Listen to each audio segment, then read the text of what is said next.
Okay, magandang buhay po sa ating lahat at salamat at medyo umaraw-araw na.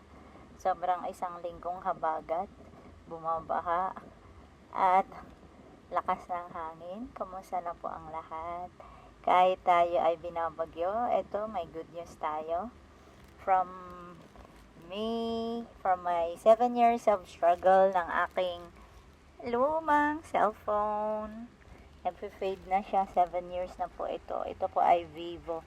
Pero napaka-special po ito kasi bigay po to ng aking mother na wala na po siya ngayon.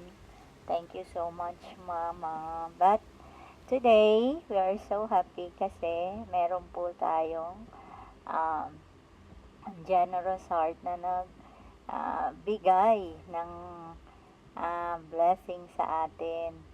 Kasi alam mo ba yung feeling na yung cellphone na to, palaging loading, tapos laging lowbat, tapos palaging may error. Para kailangan talaga may patience ka.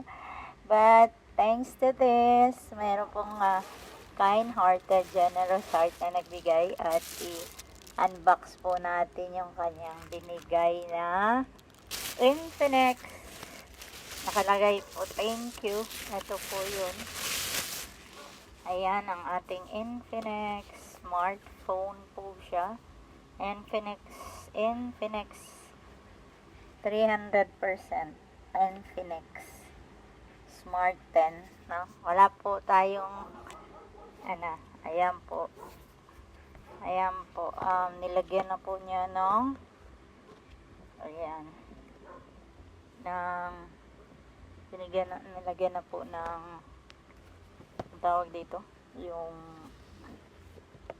tapos dito sa kanyang screen protector. Ayan. True Angel, thank you po sa biglang blessing na dumating, kumatok sa pinto. Ayan na po siya. So ating pong buksan. Ayan, paano po ba to? Ayan. Ba tayo? Halata. Lobat na yata ito. Ay, eto po. Ayan po. Ayan po. Ayan po nagbigay ang little angel namin. My very beautiful apo. Ayan.